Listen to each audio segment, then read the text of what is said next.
Welcome to the second part of the explanation. हम लोग पढ़ रहे थे chapter the river valley civilisation.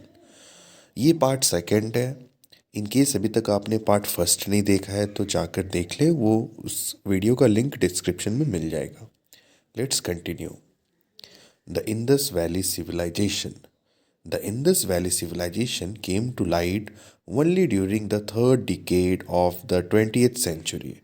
Third decade मतलब 1921 से लेके 1922 के बीच में पता चला कि इंडस वैली करके कोई जगह है। When excavations were made by Indian archaeologists in the northwestern region of India, the excavation led to the discovery of the ruins of prehistoric cities of Harappa in West Punjab and Mohenjo-daro in Sindh. 1921 और 1922 में जब वहाँ पे excavation किया, excavation मतलब खुदाई, जब वहाँ पे खुदाई हुआ बाय इंडियन आर्कोलॉजिस्ट। आर्कियोलॉजिस्ट उन लोगों को कहते हैं जो पुरानी चीज़ों के बारे में पढ़ाई करते हैं। यानी कि अगर आप उसे एक पत्थर भी उठा कर दे दोगे ना, तो वो बता देगा कि ये पत्थर कितने साल पुराने हैं। तो ये कहाँ पे हुई थी खुदाई? North western region. The excavation led to the discovery of ruins, ruins मतलब बर्बाद, of prehistoric cities of Harappa in west Punjab and Mohenjodaro in Sindh. तो ये हड़प्पा जो वेस्ट पंजाब में मिला था और मोहनजोदारो वो सिंध में मिला था। सिंध आज के ज़माने में पाकिस्तान में है। ठीक है, अभी मैं थोड़ी देर के बाद नीचे मैप दिया हुआ है दूसरे वाले पेज में, तो मैप के हेल्प से मैं बता दूंगा कि नॉर्थ वेस्ट किधर है। In 1922, Dayaram Sahni discovered the ruins of Harappa on the bank of river Ravi in the Montego district of Western Punjab.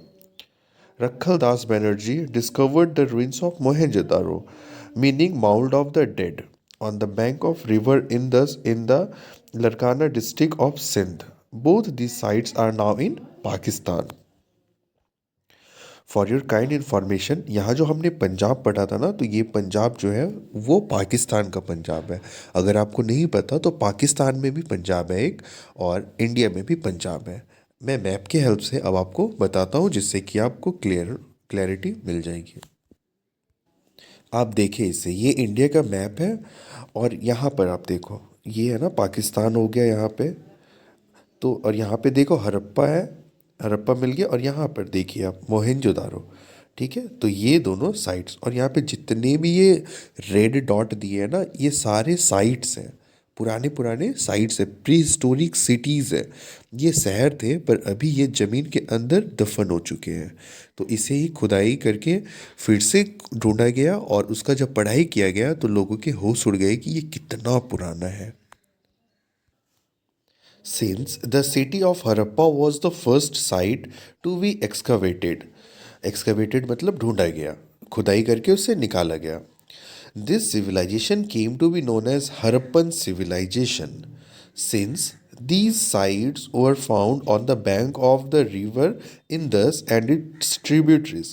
और इसे ही इंदस वैली सिविलाइजेशन भी कहा गया क्योंकि ये इंदस एक नदी का नाम है, उसके बगल में ये हड़प्पा मिला था। The civilization is also known as the Indus Valley civilization. Before the above discovery, it was believed that the history of India began with the coming of Aryans. तो ऐसा पहले माना जाता था कि इंडिया का जो हिस्ट्री स्टार्ट होता है ना, वो आर्यंस के आने के बाद होता है। ये आर्यंस कौन है? आप प्लीज़ पेशेंस रखना, हम लोग ये सब चीज़ ना चैप्टर 3 या चैप्टर 4 में पढ़ेंगे। ठीक है, फिर आपको समझ में आएगा ये वर्ड आर्यन क्या है। The excavation of the ruins of Indus Valley brought to light the highly planned city of Harappa and Mohenjo-daro. This proved beyond doubt that a highly advanced urban civilization flourished in India about 5,000 years ago. और ये जो cities के नाम मैं बोल रहा हूँ, मोहनजोदारो और हड़प्पा, ये बहुत ही एडवांस सिटी थे। क्यों एडवांस थे वो उसके बारे में तो हम लोग आगे पढ़ेंगे, बट बहुत एडवांस थे, अभी आप ये ध्यान में रखना। Thus the discovery pushed back the history of India by almost 2000 years ago। ठीक है, आगे देखते हैं। Spread of the civilization. After the discovery of these sites, it was believed that the civilization was confined to the valley of Indus and its tributaries. तो जब ये site को found किया गया ना, तो लोगों को लगा कि ये बस इंडस वैली के पास ही है, आसपास ही है. However, since 1921, more than 250 sites has been discovered in the northern and western part of the subcontinent. पर जैसे जैसे ही वो खुदाई होने लगा ना, तो और भी साइट्स मिलने लगे और पता चला ऐसे ऐसे सिर्फ मोहनजोदारो और हड़प्पा नहीं थे, वैसे वैसे 250 साइट्स थे, making the Indus Valley civilization the largest civilization of the ancient world. Civilization of all these sites resembles that of Harappa and Mohenjo-daro. This indicates that the Harappa culture had covered large area of Sindh, Balochistan, Punjab, Haryana, Rajasthan, Gujarat, Western Uttar Pradesh. The civilization lasted for about 1000 years. और यहाँ पे जो लोग रहते थे ना, उनका जो सिविलाइजेशन था वो 1000 years तक था. फिर कुछ ऐसा हुआ जिससे कि ये सारे चीज़ खत्म हो गए, सारे लोगों की मौत हो गई. तो इसका वजह हम लोग लास्ट में पढ़ेंगे. Main feature of the civilization. सबसे पहला मेन जो फीचर है वो है टाउन प्लानिंग. कि आप जैसे देखते होगे कि पुरानी दिल्ली या फिर बनारस, तो यहाँ पे रैंडम घर बना हुआ है, छोटी छोटी गलियाँ हैं और रैंडम घर बना हुआ है, कोई प्लानिंग नहीं की गई है. पर उस वक्त इंडस वैली सिविलाइजेशन के टाइम जो लोगों के शहर बनते थे वो प्लान करके बनते थे. तो कैसे कैसे प्लान करके बनते थे, ये पॉइंट्स पढ़ेंगे तो हमें समझ आएगी. The people were urban, urban मतलब शहरी, and their cities were planned skilfully and divided into two parts. और ये इन लोगों का जो शहर था वो पूरी तरीके से प्लान्ड था और दो पार्ट में डिवाइडेड था. The raised part called the Citadel, मतलब एक ऊंची लैंड थी, एक नीची लैंड थी. तो जो ऊंची लैंड थी उसे कहते थे citadel, and the lower part was known as the lower town. Each part was surrounded by a wall of baked brick. तो आज के ज़माने में जैसे ईंट होती है, तो उस ज़माने में भी ईंट होती थी और ईंट से दोनों पार्ट सेपरेट थे. तो जो सिटाडेल होते थे ना, वहाँ पे राजा महाराजा रहते थे और जो कॉमन पीपल होते थे वे लोअर टाउन में रहते थे.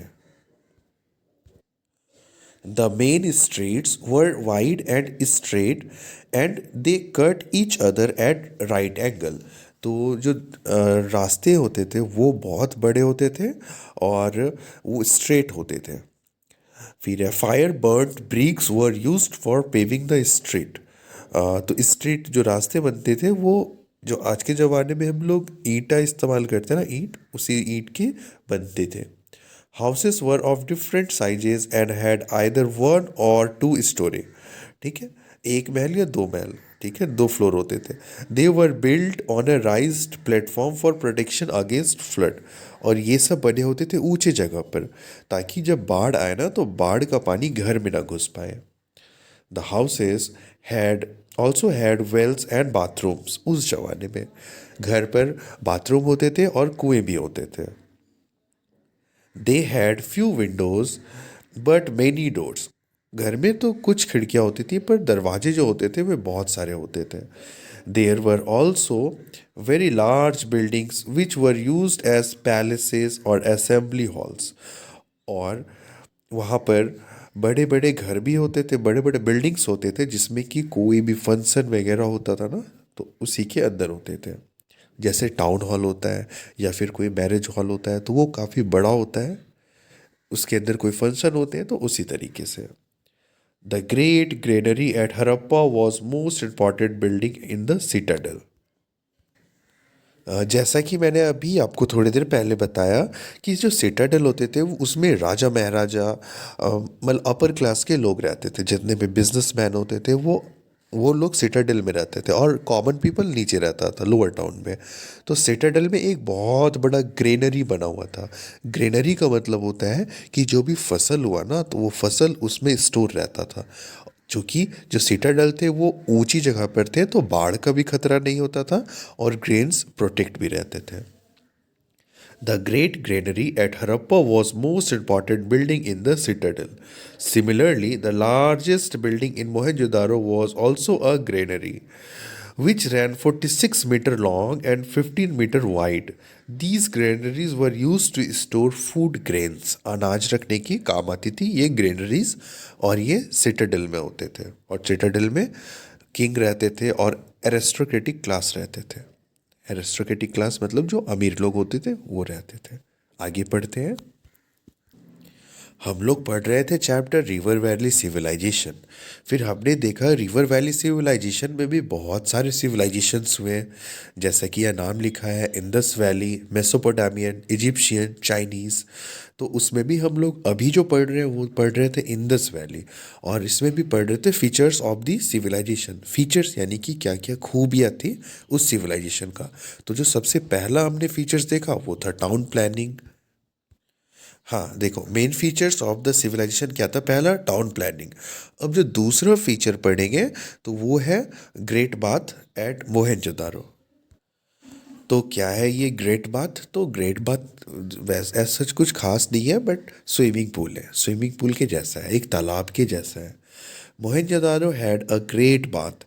It had a open quad triangle with veranda यानी कि galleries on it's four sides. It had six entrance. ये ग्रेट बाथ में आने के लिए 6 रास्ते थे। A central bathing pool and dressing rooms. It was made watertight with burnt brick and coated with plaster. The swimming pool was 12-meter long, 7-meter wide, and 2.5-meter deep. It was filled with water taken from nearby well. और इसमें जो पानी भरी जाती थी वो पास के कुएं से पानी उठाकर किसी बर्तन में फिर इसमें डाला जाता था और इसे पूरा फिल किया जाता था। और the great bath was probably use for public bathing on important religious occasion और फेस्टिवल्स। और कोई भी ओकेजन होता था तो लोग यहाँ पे गैदर करते थे और यहाँ पे नहाते थे। Now let's talk about the assembly hall. Another striking structure found in Mohenjo-daro is a hall which was 69-meter long and 23.4-meter wide. Its walls were 1.5-meter thick. It was a pillared hall, and its 20 pillars were made of baked burnt brick. ये burnt brick का मतलब कुछ नहीं, जो आज के ज़माने में जो ईंट इस्तेमाल करते हैं हम लोग उसी को ही बर्न्ट ब्रिक कहते हैं। These building may have been an assembly hall, town hall, or administrative block, or a prayer hall, or may be a palace. तो ये असेंबली हॉल था ये। ऐसे ही और भी फीचर्स हैं इंडस वैली सिविलाइजेशन के, तो उसे हम लोग कंटिन्यू करेंगे नेक्स्ट वीडियो में। Thank you so much for watching this video. See you in the part 3।